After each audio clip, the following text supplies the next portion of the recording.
सोचिए अगर दुनिया का एक बड़ा इन्वेस्टमेंट बैंक जेपी मॉर्गन आपके सामने आता है और वो कहता है कि हम इंडिया के 3 फाइनेंशियल स्टॉक में काफी बुलिश है, इस पर हमारा पूरा भरोसा है। तो सवाल सिर्फ इतना ही नहीं कि इसका उन्होंने टारगेट प्राइस क्या दिया है। असली सवाल तो ये है कि जेपी मॉर्गन इन 3 कंपनियों पर ऐसा क्या उन्हें दिख रहा है कि जिसे मार्केट नहीं देख रहा, और जेपी मॉर्गन कह रहे हैं कि ये स्टॉक ऊपर जाएंगे। और सबसे इंटरेस्टिंग बात तो यह है कि ये तीनों जो स्टॉक का हम डिस्कशन करेंगे, उन तीनों स्टॉक पर इनका जो रेटिंग है वो ओवरवेट का है, मतलब काफी बड़ा अप मूव वो वहां पर देख रहे हैं। एक का टारगेट तो उन्होंने 750 दिया है, एक का 3400, तीसरे का 3400 के अराउंड। लेकिन आप ही बताइए, जब एक इन्वेस्टर होता है तो सिर्फ ये टारगेट देखकर क्या आप इन्वेस्टिंग करोगे, या इसके पीछे कोई दूसरा भी एंगल आप देखोगे और ठीक से इसमें इन्वेस्टिंग या फिर ट्रेडिंग करोगे? तो दोस्तों, आज के इस वीडियो में मैं आपको इस पूरे जो मामला है, पूरा जो न्यूज़ है वो पूरा कवर करूंगा। आज के इस वीडियो में पूरा आईआईएफएल फाइनेंस, मुथूट फाइनेंस और मनप्पुरम फाइनेंस, इन तीनों स्टॉक के बारे में जेपी मॉर्गन का क्या कहना है, इन्होंने ओवर रेटिंग क्यों दी है, ये सारी बातें आज के इस वीडियो में हम जानेंगे। हम देखेंगे कि इनका जो व्यू है वो बुलिश क्यों है, इसमें कितना और पोटेंशियल है, और इन्वेस्टर को या ट्रेडर को किन बातों पर इसका नजर रखनी है। तो ये वीडियो आप अंत तक जरूर देखिए, क्योंकि सिर्फ टारगेट देखकर कोई भी आप इन्वेस्टिंग मत कीजिए। एक सही डिसीजन आपको इस वीडियो से मिलेगा ट्रेडिंग या फिर इन्वेस्टिंग करते हुए इन तीनों स्टॉक में। तो चलिए वीडियो शुरू करते हैं, देखते हैं एक्चुअल में यहाँ पर किस चीज की बात हो रही है। ओके, जेपी मॉर्गन जो है वो मनप्पुरम फाइनेंस, मुथूट फाइनेंस और आईआईएफएल फाइनेंस, इनके लिए इन्होंने एक अभी नोट जारी किया है आज ही, और यहाँ पर उन्होंने बात की है कि ये तीनों पर वो ओवरवेट है, मतलब वो बुलिश है। जैसे कि इन्होंने जो आईआईएफएल के लिए टारगेट दिया है वो 750 का दिया है, मुथूट फाइनेंस पर 3400 का टारगेट है, तो मनप्पुरम फाइनेंस पर 400 के अराउंड वाला टारगेट इन्होंने दे दिया है। ये जो टारगेट उन्होंने बताया है दोस्तों, वो जो टारगेट है वो ये बता रहे हैं कि इनमें अगर आप यहाँ ये चार्ट देखें तो देख लीजिए, मनप्पुरम फाइनेंस में उन्हें 13% का अप मूव दिख रहा है, मतलब अभी जो प्राइसेस चल रही है उससे 13% की बुलिश मूव उन्हें नजर आ रही है। मुथूट फाइनेंस की बात करें तो वहां पर 14% की अपसाइड दिख रही है, तो आईआईएफएल फाइनेंस में 20% के अराउंड की अप मूव उन्हें नजर आ रही है। तो काफी बड़ा बुलिश मूव यहाँ पर वो सोच रहे हैं। अभी इंपॉर्टेंट चीज ये है कि ये इस पर बुलिश क्यों है, इसके पीछे के कुछ कारण उन्होंने दिए हैं। जैसे कि आईआईएफएल फाइनेंस के बारे में उन्होंने कहा है कि मनप्पुरम फाइनेंस और मुथूट, इससे उन्हें अभी बेटर लग रहा है आईआईएफएल फाइनेंस, क्योंकि ये अभी टर्न अराउंड पोजिशन में है, मतलब इसमें काफी बड़ी गिरावट हो चुकी थी, अभी ये टर्न अराउंड हो सकता है। और जब भी कोई भी स्टॉक टर्न अराउंड होता है, रिकवरी आती है, तो ये काफी बड़ी मूव दे सकता है। तो आईआईएफएल फाइनेंस में और ज्यादा बुलिश है। मुथूट फाइनेंस की अगर बात करें तो उन्हें जो एंट्री लग रही है इसकी वो सही लग रही है। ओके, काफी दिनों से ये अंडर परफॉर्म था, तो एंट्री अभी सही जगह पर है मुथूट फाइनेंस में, क्योंकि इस साल में ये 22% नीचे है। साल की अगर हम बात करें तो काफी गिरावट में अभी स्टॉक है, तो यहाँ से ये जो खबर है इससे इसमें बुलिश मूव देखने को मिल सकती है, तो इसलिए मुथूट फाइनेंस का ये नजरिया उन्होंने दिया है। मनप्पुरम की अगर बात करें तो अभी जो अभी क्वार्टर था, जो जून का था, उसके जो रिजल्ट है उसके बाद ही वहां पर अभी थोड़ी सी बुलिश मूव देखने को मिल रही है। तो यहाँ पर जो रिजल्ट है मनप्पुरम के लिए वो भी सही है, तो और इस पर ज्यादा कंफर्म वो है कि ये ऊपर जा सकता है। ओके, अभी कुछ ये तो बातें हो गई हर कंपनी के लिए। अभी सेक्टर की हम बात करेंगे कि सेक्टर पर उन्हें क्या लग रहा है, ये जो गोल्ड प्राइस है ये सही में ऊपर जाएगा या फिर नहीं। एक चीज समझ लीजिए कि अभी जो गोल्ड लोन जो है दोस्तों, पहले तो समझ लीजिए कि गोल्ड लोन पहले हम ज्यादा नहीं लेते थे।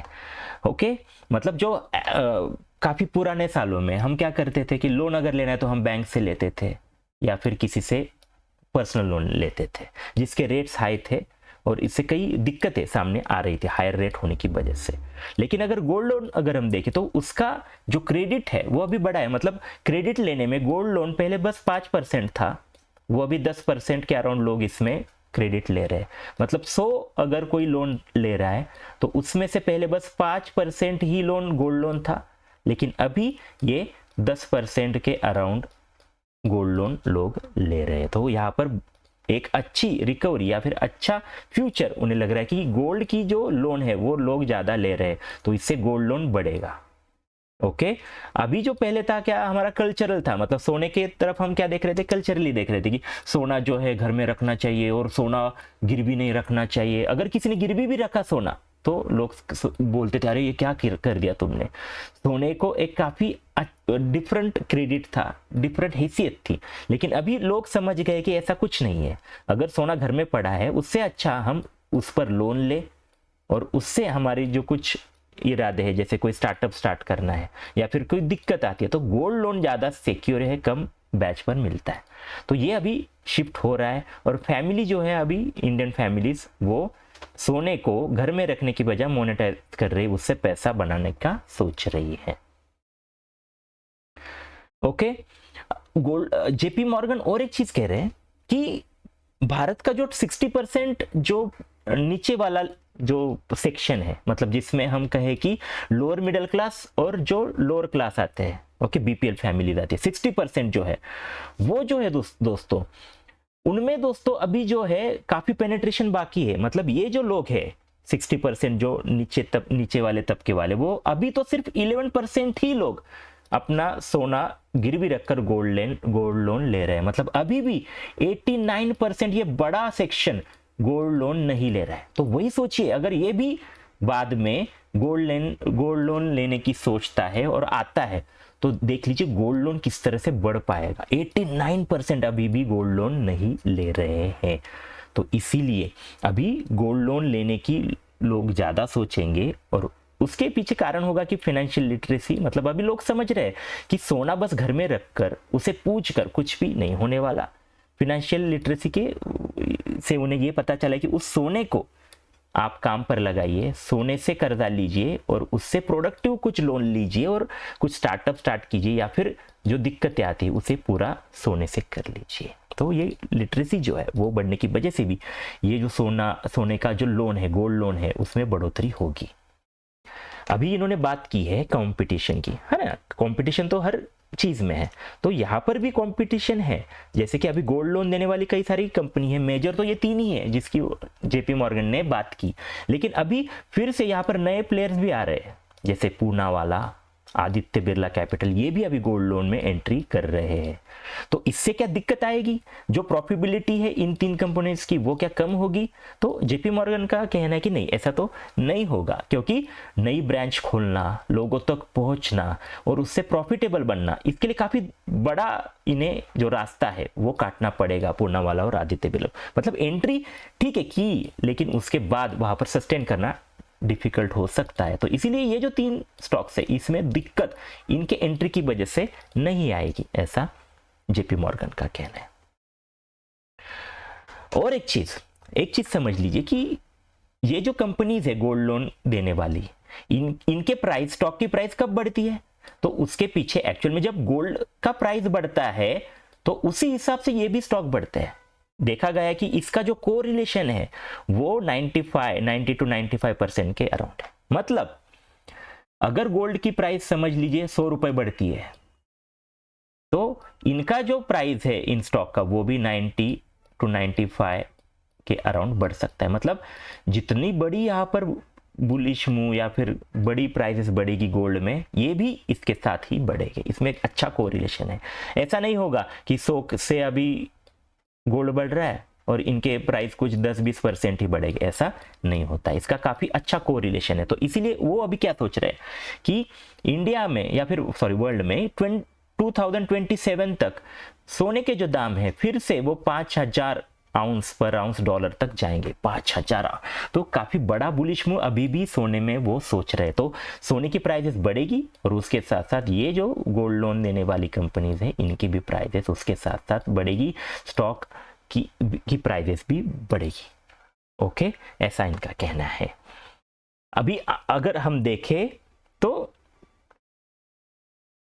इस ईयर की अगर हम बात करें तो मनप्पुरम फाइनेंस जो है दोस्तों, उन्होंने मनप्पुरम फाइनेंस ने आउट परफॉर्म कर दिया है। ओके, कितना 11%, मुथूट 22% का डाउन है। ओके, मतलब मनप्पुरम जो है उसमें प्राइजेस बढ़ी है 11% की, मुथूट फाइनेंस में एक्चुअल में 22% का ड्रॉप है। और आईआईएफएल की अगर हम बात करें तो इस साल में वो सिर्फ 2% ही बढ़े हैं। तो यहाँ इनमें भी काफी डिफरेंशिएट है। तो अभी आपको अगर इसके लिए हमारा व्यू चाहिए होगा कि ठीक है ये सारी चीजें हो गई, जेपी मॉर्गन ये सारी चीजें गई, लेकिन इनमें से कौन सा स्टॉक सही है, किस पर हम बुलिश है, किस पर हम थोड़ा वेट का चीज करेंगे, ये जानने के लिए आप हमारे फ्री चैनल से जुड़िए।